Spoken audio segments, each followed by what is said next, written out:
திமுக கூட்டணிக்குள்ள பிரச்சனை இருக்கு சார். ஆனாலும் நாங்க ஒற்றுமையா இருக்கோம்னு காட்டிக்கிறாங்க. குறிப்பா தாவேகா கூட்டணிக்கான முயற்சிகளை அவங்க ஈடுபடவே இல்ல. என்டிஏ அதிமுக, பாஜக கூட்டணி உருவாயிடுச்சு. ஆனாலும் ஒரு பெரிய கட்சிகள் வந்த மாரி தெரியல. பிரேமலதாவ அகாமடேட் பண்ண மாரி தெரியல. பாமக பிரச்சனைய தீர்த்த மாரி தெரியல. இந்த வெளியே இருக்கக்கூடிய கட்சிகள்கிட்டயே சில பல பிரச்சனைகள் இருக்கே சார். இத வந்து அதிமுகவும் சரி, பிஜேபியும் சரி அட்ரஸ் பண்ணி அகாமடேட் பண்ணிக்கிட்ட மாரி நமக்கு தெரியலையே சார். அது நீங்க இங்க இருக்கிற கற்பனை. பாமகவ ஒரு படி மேல போய் ராமதாஸையும் உள்ள கொண்டு வரதுக்கான வேலை பேச்சுவார்த்தைலாம் நடந்துகிட்டு இருக்கு. அவரையும் அன்புமணியும் ஒன்றிணைச்சு ஒருங்கிணைந்த பாமகன்னு. திமுக ராமதாஸை தனியாக இழுத்து நம்ம கூட்டணிக்குள்ளே கொண்டு வந்து ஒரு குழப்பத்தை உண்டு பண்ணலான்னு பார்க்குறாங்க. ஆனால் பாமகவுடைய 90% அன்புமணிட்டு இருக்குது. ஆமா. அவரு என்டிஏ கூட வரப்போகிறாரு. பிரேமலதா கதை தான் தெரியும்ல. அப்படியே சீனை போட்டுட்டு கொஞ்சம் டிமாண்ட் கிரியேட் பண்ணிட்டு ஜனவரிக்குள்ளே உள்ளே வருவாங்க. அது என்டிஏ தாண்டிலாம் வெளியே போக முடியாது. ஓகே. அது மற்ற கட்சிகள்லாம் சின்ன சின்ன கட்சிகள் தான் உள்ளே கொண்டு வந்துருவாங்க.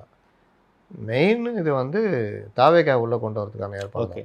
என்ன கேட்டால் நான் தான் திரும்ப திரும்ப சொல்கிறேன்னு, இவர் வந்து ஃபுல் அண்ட் ஃபுல்லு பாஜகவோட டெல்லி பாஜகவோட தொடர்பில் இருக்கிறவர். செங்கோட்டையன். இதுக்கு முன்னாடி அந்த மாதிரி தொடர்பு இவங்களுக்கு இல்லை. பாஜகவுக்கு இல்லை. இங்கே யார்கிட்ட பேசுறதுன்றதே பிரச்சனையாக இருந்தது. விஜயா தான் தலையை கொடுத்தாரு கொண்டு போய். ஆமாம், கரூர் பிரச்சனைக்கு அப்போ அதுக்கப்புறம் விஜய்கிட்ட டேரக்ட் வச்சுக்கிட்டாங்க. ஆனால் நீங்கள் இப்போ சிடி நிர்மல்குமார் கேட்டிங்கன்னா பிஜேபிக்கு எதிராக இருப்பார். ஆதவ் கேட்டால் பிஜேபிக்கு எதிராக இருப்பார். அருண்ராஜ் எப்படின்னு தெரியல, இப்படியா அப்படியான்னு தெரியல. புஷிக்கு நம்ம தனியாக இருந்தால் தான் நம்ம எதாவது பண்ணிக்க முடியுன்றது புஷிக்கு. இல்லை, புஷிக்கு அரசியல் தெரியுமாங்கிறது எனக்கு பெரிய கேள்வியாக இருக்குது. அதை மீறி விஜய் முடிவெடுத்தா அண்ணன் என்ன முடிவு எடுக்கிறீங்களோ அதுக்கு நான் ஓகேன்றுவார்.